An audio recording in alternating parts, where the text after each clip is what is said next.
Pornography বা হস্তমৈথুনের আসক্তি থেকে কিভাবে বের হওয়া যায়? সিএসসি শিক্ষার্থীর জন্য স্মার্টফোন বা কম্পিউটার ব্যবহার এড়িয়ে চলা কঠিন হলে কি করণীয়? এটি আজকাল আমাদের সমাজে অত্যন্ত ভয়াবহ আকার ধারণ করেছে এবং তরুণদের মধ্যে বিশেষ করে তাদের মধ্যে এই বদভ্যাস এমন ভয়াবহ আকার ধারণ করেছে, অনেক তরুণ অন্য অনেক খারাপ অভ্যাস থেকে বেঁচে আছে এবং আসলেও সে ভালো, বাট এই জায়গাটাতে সে নিজেকে নিয়ন্ত্রণ করতে পারছে না। এটার অন্যতম একটা কারণ হলো আমাদের সমাজে আর্লি বিবাহ শাদী করার ক্ষেত্রে সমাজ, প্যারেন্টস, আমরা এটাকে ভালোভাবে দেখি না। যত রকমের অবৈধ রিলেশন হোক, হারাম সম্পর্ক হোক, সেগুলোর ব্যাপারে সমাজ টলারেট করবে, কিন্তু বিয়ে করলে সেটা সহ্য করবে না। এত অল্প বয়সে বিয়ে হবে কেন? খুবই দুর্ভাগ্যজনক বাস্তবতা।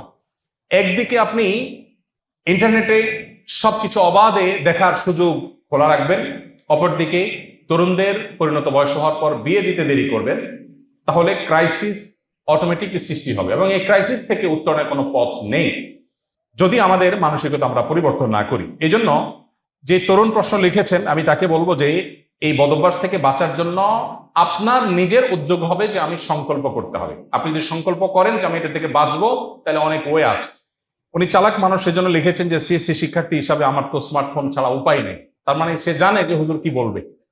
হুজুর বলবে মোবাইল চালানো বন্ধ করে দেন, বাটন ফোনে চলে যান।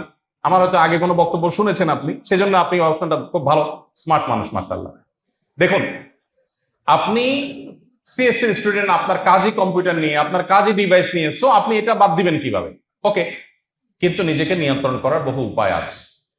যেমন আপনার যদি সোশ্যাল মিডিয়া থেকে খারাপ কিছু আসে, তাহলে আপনি সেই সাইটগুলোকে ব্লক করেন, সেই চ্যানেলগুলোকে ব্লক করেন, সেই পেজ এবং আইডিগুলোকে ব্লক করেন।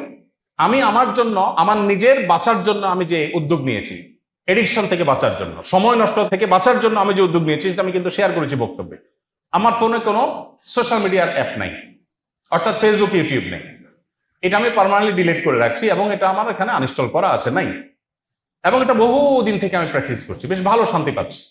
আমার পিসিতে আপনারা দেখেন আমার সোশ্যাল মিডিয়াতে এত কার্যক্রম, আসন্ন পাওয়ানো সমস্ত কার্যক্রম সোশ্যাল মিডিয়াতে, অথচ আমার সোশ্যাল মিডিয়ার অ্যাপগুলো কম্পিউটারে নিউজ ফিড ব্লক করা।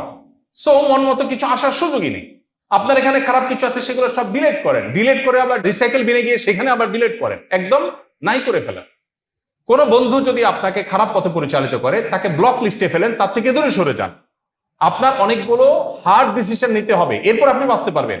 আপনি চাইবেন যে হুজুর আমার সমস্ত অপকর্মের দুয়ার খোলা থাকবে, আপনি জাস্ট একটা দোয়া শিখিয়ে দিবেন। ইসলামটাকে এত সহজ করে, ইসলাম সহজ কিন্তু এত সহজ না, এটা হাস্যকর হয়ে যাবে। সো আপনাকে কিছু, আপনি যদি সত্যি সত্যি যদি আপনি গুনাহ থেকে বাঁচতে চান, কিছু শক্ত সিদ্ধান্ত নিতে হবে। আল্লাহ তাআলা সাহায্য করবে ইনশাআল্লাহ।